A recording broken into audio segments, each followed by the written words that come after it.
Good evening, everybody. I thank Shield Pharma for giving me this opportunity.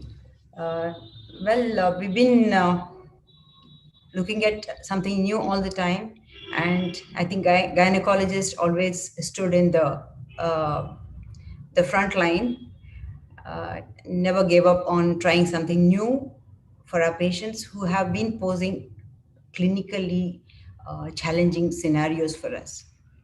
And friends, exosomes are now the new paradigm in medical management of many conditions.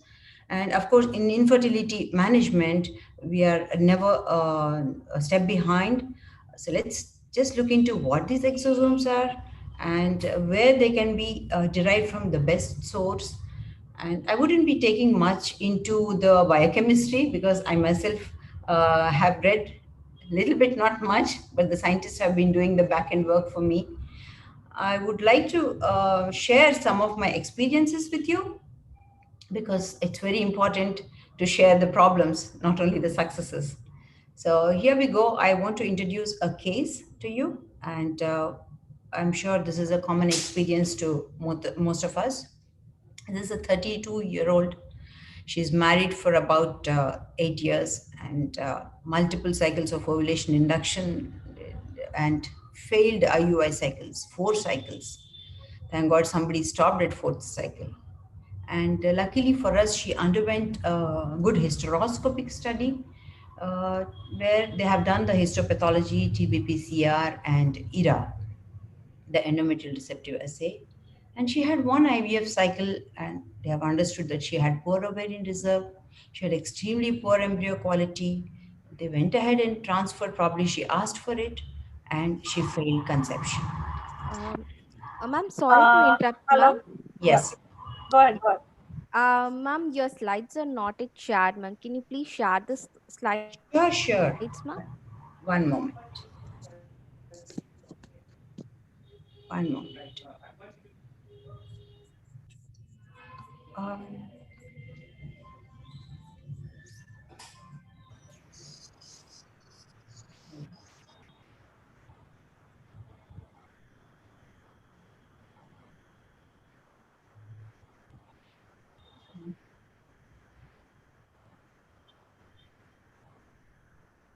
in fact, I am sharing the video, Prachi, uh, and I am sharing the screen actually. Is it not seen now, No, ma'am. Dr. Prachi? No, not yet, ma'am. Mm-hmm. No, no, not yet, ma'am. Prachi here. Okay. So, one second.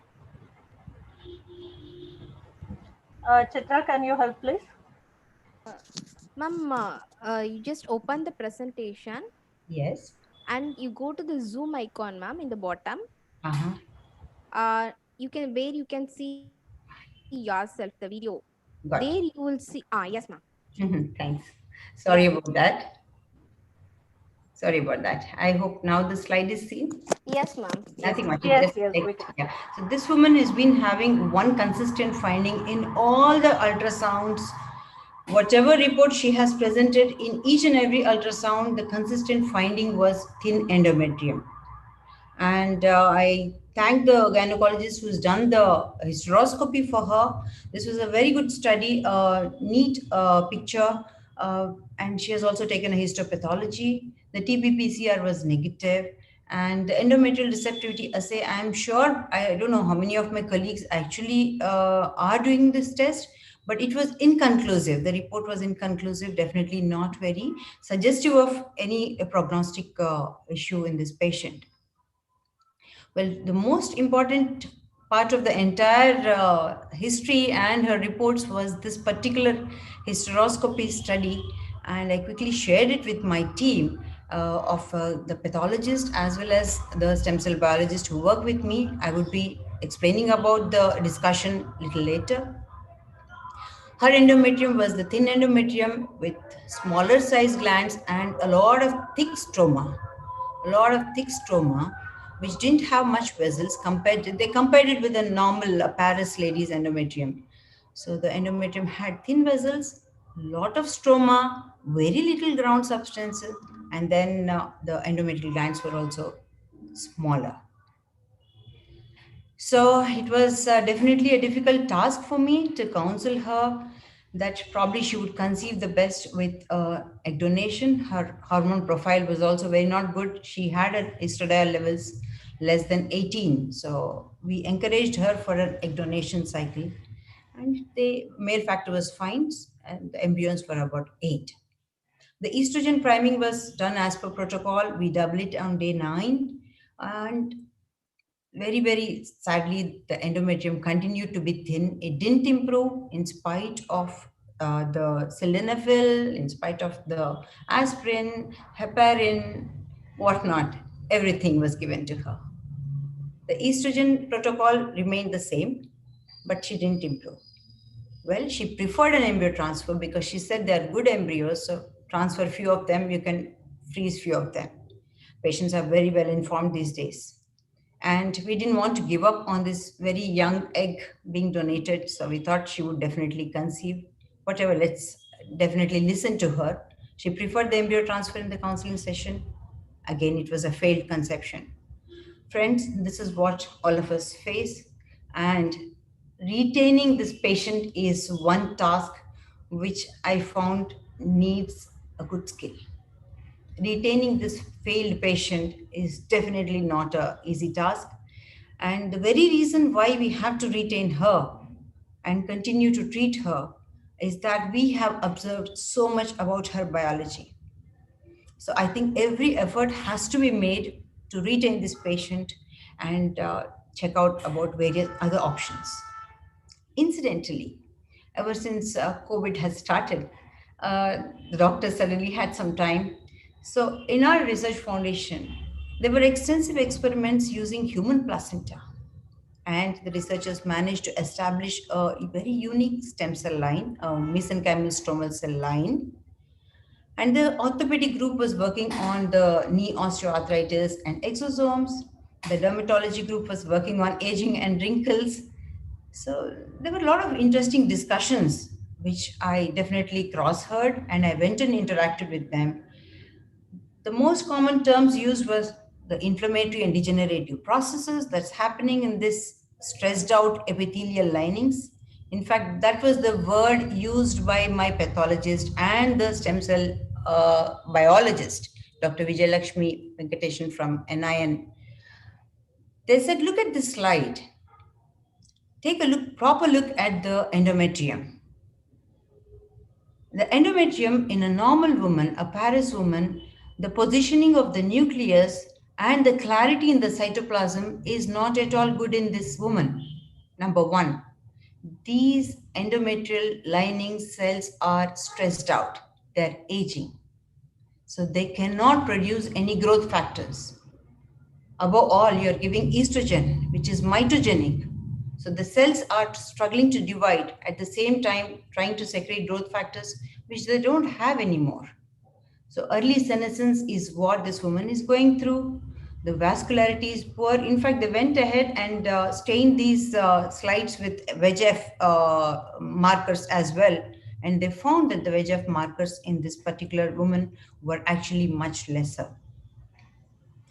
And the very interesting thing the biologist shared with me was to watch the ground substance. This is a small exercise for us. It's not a very big exercise. We should ask them to bring back the slides and take a look at the slides because this is going to determine what we can actually offer her. The endometrial stroma was dense. It had too much of cellularity and very little ground substance.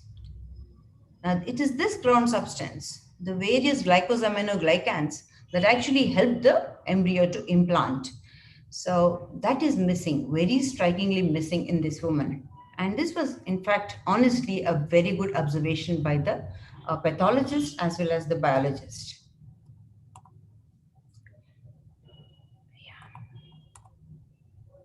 So we went ahead and explained. I counseled the woman.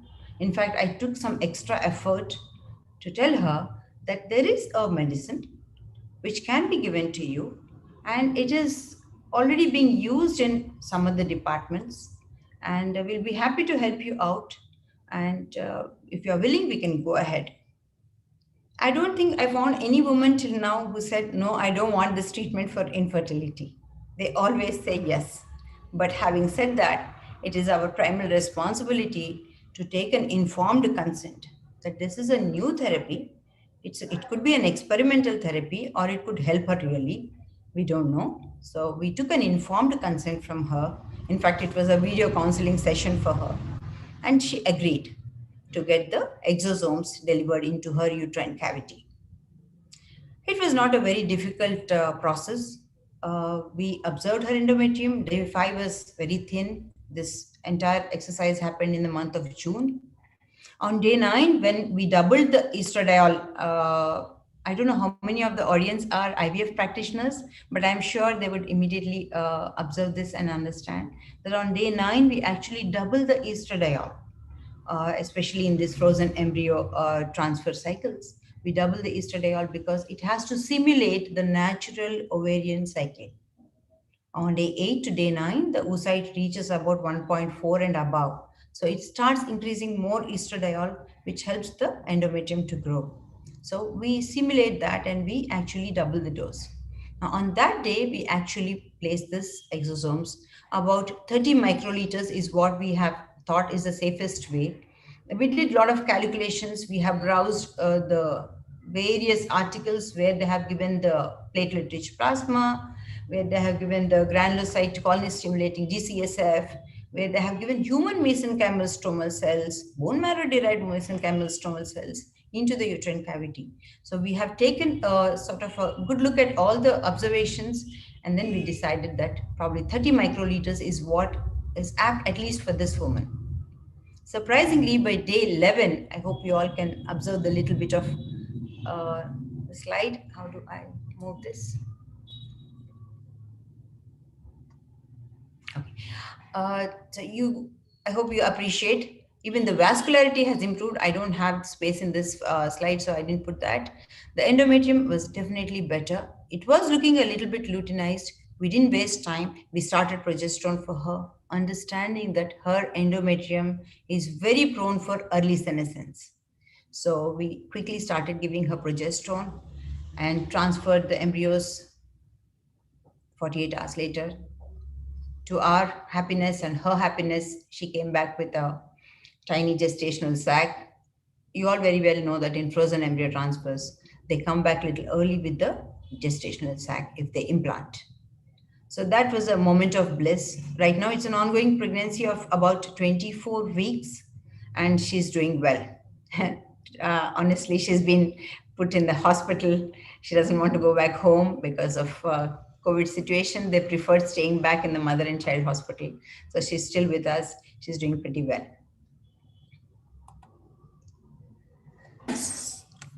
A small video about exosomes, what these are about. How can I mute this? 1 second. I'll just mute this. So of late, I'm sure when you have Googled exosomes, the whole world is talking about exosomes. They're doing exosomes, they're making exosomes. So what's this all about? They are actually tiny vesicles packed with RNA. Now it's become one of the most popular word now. Tell me who is not aware about RNA now? So exosomes have actually come at the time in history when probably it's introduced to the consumer in the most appropriate time, I should say, in the history of invention of biologics. Everybody knows what RNA is. And these are powerful mediators. They actually, the tiny vesicles which are membrane bound, they get the entire information from the messenger RNA. They get packed along with the endoplasmic reticulum. They travel along the endoplasmic reticulum to the cell surface. And along the passage, they recruit more number of microRNAs. So I would not be going much in detail. This video is pretty smart, well animated. You can see the microvesicle slowly traveling across the endoplasmic reticulum. You can see somebody actually holding it and walking. That is another protein. So thanks for the beautiful animation. It's not a very new one. Huh? This is just about 5 years ago that the communication between cells. Earlier, the thought that the paracrine communication happens through the hormones, but now it is identified that it's these microRNA packed vesicles that actually carry the paracrine signaling between cells, and they have extreme clarity. The exosomes, which are tiny particles, they're identified in the peripheral circulation and in the various fluids with their cell surface markers, which are CD9 and CD63, known to prevent senescence. And having met the critical quality attributes, I think a lot of successful animals, preclinical animal studies have been completed, and other departments are already using it in clinical trials.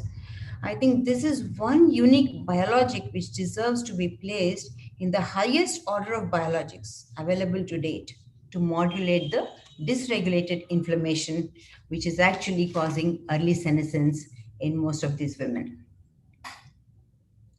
Okay, shall I go to the next slide?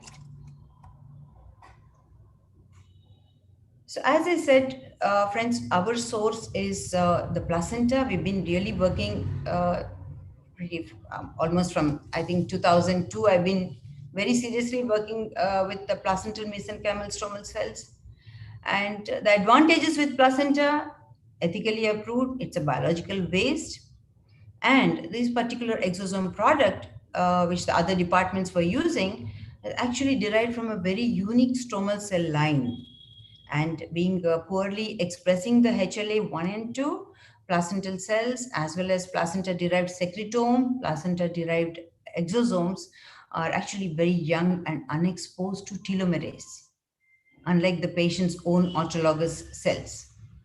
And I think in India, we are one lucky people where the placenta is always available, consistent, and constant.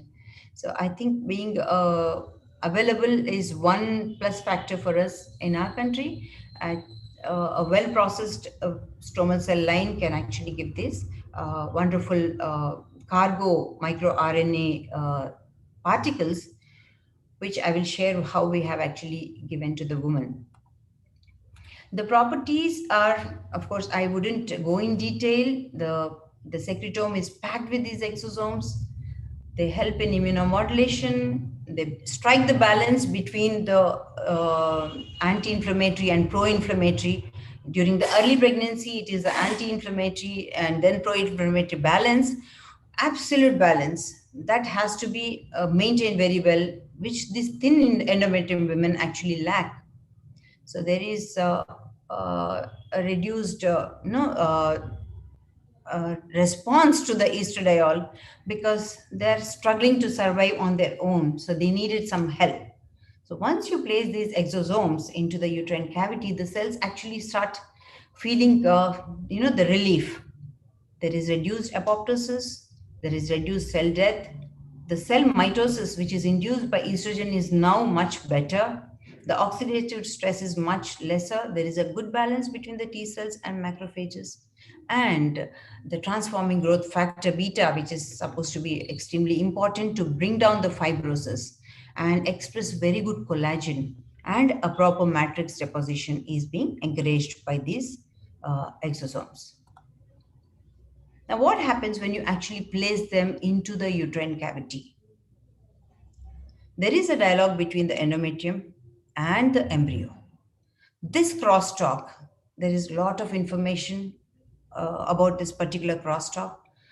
Thousands of studies that happened because everybody wanted to know how the implantation fails. And the endometrium actually needs some support, which is just not the estrogen alone. It needed something else to prevent the senescence. Now, and this can improve the adhesiveness.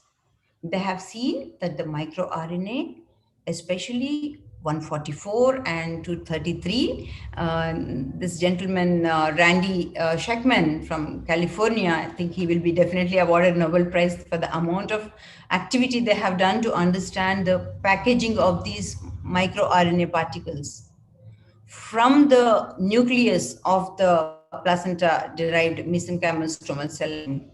From the nucleus, the message comes And then the microRNA are packed with this specific microRNAs which are never there in the cytosol. And there's one particular protein which is called the Vibox protein, which pushes this microRNA into the vesicles, and then that is released into the secretome. If this is delivered into the uterine cavity of this thin endometrium women, they're very sure that it will definitely invoke a proper adhesive response between the embryo and the endometrium. Lots is described. There are plenty of immunomodulation proteins which are explained. I wouldn't go into detail. There are plenty of studies and absolutely proof of concept studies. So we can trust these studies. Among all these immunomodulatory proteins, I thought I should share the most important interleukin 10, which all of us really probably should understand a little bit more. It's one protein which is able to modulate the friends. It can be a little boring, but I think sometimes we have to get into immunology and understand a little bit, because we are struggling to help these women to conceive. These embryos, despite being very young, are unable to interact with the senescent, with the aging endometrium of the woman, in spite of our estradiol therapy. There's something else which is missing. The missing link, as we have understood 20 years back, the missing link between the oxytocin stimulation and the uterine myometrial cell was the interleukin 1 beta. They have now identified, this is almost not more than 5 year old. They've understood that interleukin 10 is able to modulate the immune reactivity, activating the cell response via B cells and inhibiting the interferon gamma mediated Th1 response. It not only inhibits the production of pro-inflammatory mediators, but also augments the production of anti-inflammatory factors, including soluble proteins. Interleukin 10 downregulates the expression of MHC class 2, and that itself is a good point to note, that embryo, being a semi-allogenic graft, is adapted by the maternal endometrium. It inhibits interleukin 12 production from monocytes. These are extremely bad cells, and once they accumulate in the matrix, I think they are going to destroy the endometrium. So interleukin 10 was found to be the missing link between the uh, uh, addition of the endometrium and the embryo. The crosstalk is actually mediated through interleukin 10. This is one important protein. The next important protein is the VEGF. You can, this is the fourth one. We have heard enough, we have read enough about VEGF. I wouldn't go much into details about this particular protein, but it is one strongly expressed protein in this particular exosomes. And among the anti-apoptotic factors, the bone morphogenic protein is something very important, epidermal growth factor. These are various studies, I think, for us just to have an idea that these particular factors, there are so many proteins, more than 160 proteins that are present in these tiny particles. And the microRNA, once it enters into the endometrial cell, it actually delivers all its cargo, stimulates the endometrial cell to start producing its own proteins, and it also helps the neighboring cells to recoup, and then the endometrium on a whole acts like a complete organ to support the embryo for implantation. Well, this was one important study I thought I should share, that the matrix metalloproteins 1 is antifibrotic, and it is present in the Watten's jelly. It is there in the placenta. It's just that we have to have the right methodology to extract these particular exosomes in the right concentration. And a lot of studies on the kinetics of exosomes. Once we understand that this can be a very good pharmacological product, we should definitely know the kinetics of it. We should know the dynamics of it. We should know the distribution curves, and we should know the adverse effects. So, in fact, exosomes are now very important for most of the companies as drug delivery systems. So a lot of studies are going on, and they have very clearly understood the kinetics of the exosomes. They found that these are safer, and once they enter a cell, they actually merge into the cytoplasm, and then only the RNA has its effect, and there's no other adverse effect which is actually observed. The dosage, friends, I wanted to share with you because this is one important clinical study. I will be sharing the clinical study template with you. If you're interested, you can actually enroll into the study. 30 microliters to 50 microliters, which is about zero point 0.5 micrograms of exosomal protein. Now, 1 million cells of this particular stem cell line can actually give us this much of exosomal protein, which can be packed in 30 microliters. The route is intrauterine administration, and a single dose, as of now, we have attempted single dose around day 9 of the cycle is what makes probably a reasonable sense in the timing.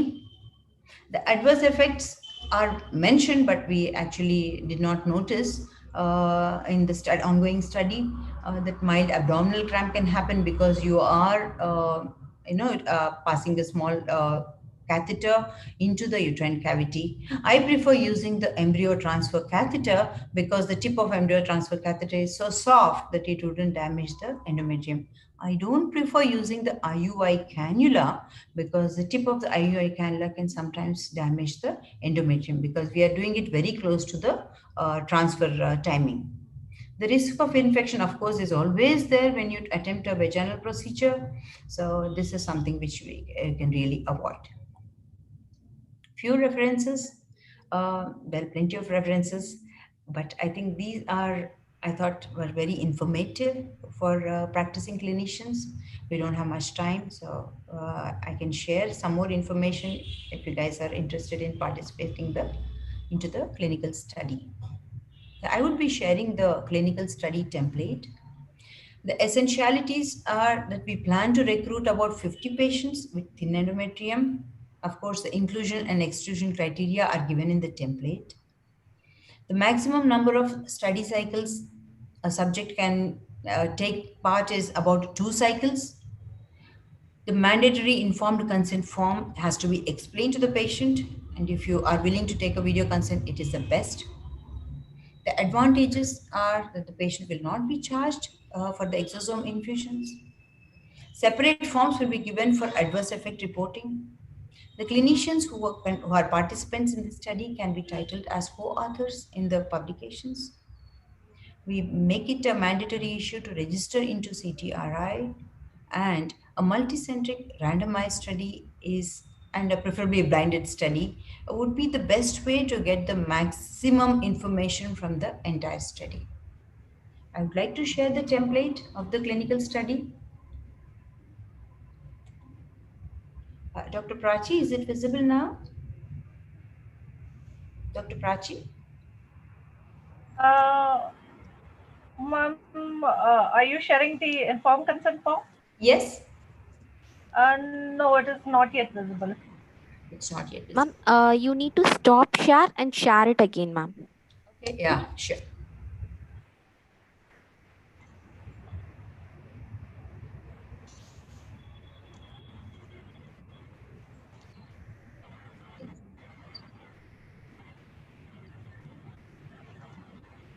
Yeah. Now, Yes, it's visible now. thank you.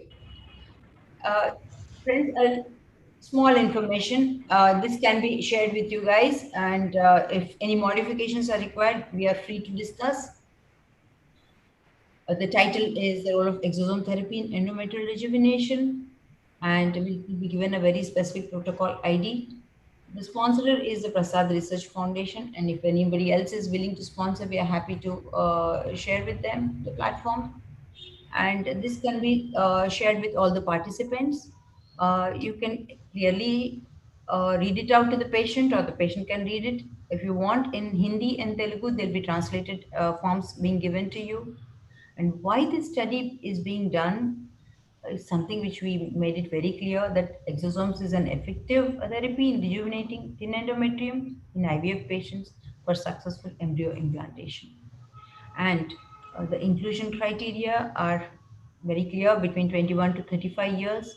And above 35 years, it depends on the patient's willingness or your willingness to perform the study. And a completed hysteroscopy, and as I've shown you the histopathology of endometrium, this The committee members were very particular about examining the uterine cavity and the histopathology. There is no need of taking the patient to any era now. It doesn't have any role as of now in this study, and it should be an IVF cycle. It can be a fresh cycle or a frozen cycle. The exclusion criteria, if you're above 35 years, if the patient is above 35, and the history of genital tuberculosis has to be ruled out. History of previous chemotherapy and radiation therapy is in the past is again has to be excluded because they would have had some permanent damage, which is difficult to biopsy many times and study. This is an open label study. Open label means that your study, doctor, and the study staff, they know about the treatment you are receiving. But if more patients are being enrolled, we would like to have a blinded study so that the information is definitely far better. And at the time of publication, we'll definitely have a clinical get together to share the information and discuss more about all the benefits and the risks and discomforts to the patient. Confidentiality or refusal or withdrawal, all these are patients' possibilities. They have a choice, they have a right to walk out whenever they want. There will be no cost, as I mentioned. And payment for research related injury, if you are harmed as a result of taking part in this study, your treatment will be carried out free of cost by the sponsor.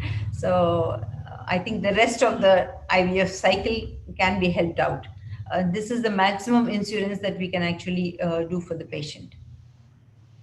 And you will be told by your doctor if there are any significant new findings. And these are important issues we have to talk to the patient, so that they're very clear about before they enter into the study. And the storage of the specimens, again, it will be the research foundation will be an authority, so we can request the patient to tick those if they're willing for. How do I close this?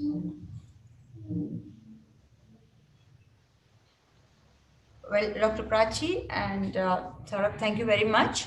Uh, I hope I made it clinically relevant to my colleagues that these are new forms of therapies.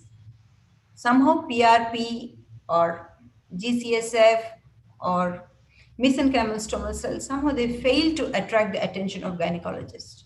But still we struggle with thin endometrium patients, especially when it comes to IVF therapies.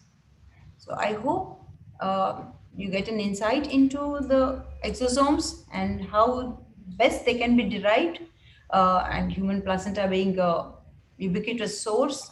And if you have a good association with uh, the cell line people, you can have this particular exosomes given for your patients. I leave it open for discussion.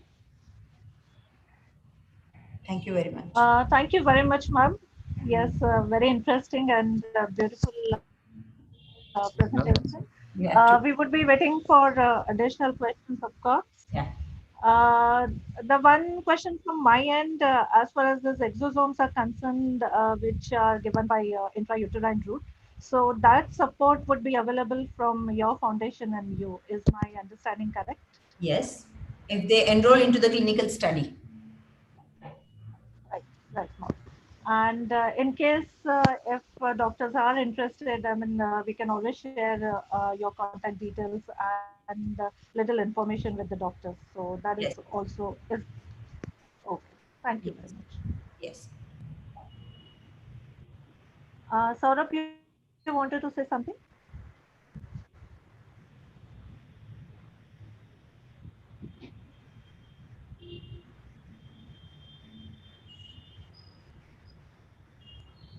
Ma'am, we'll wait for a minute or so. If there Yeah, are any questions, I will read out to you. sure.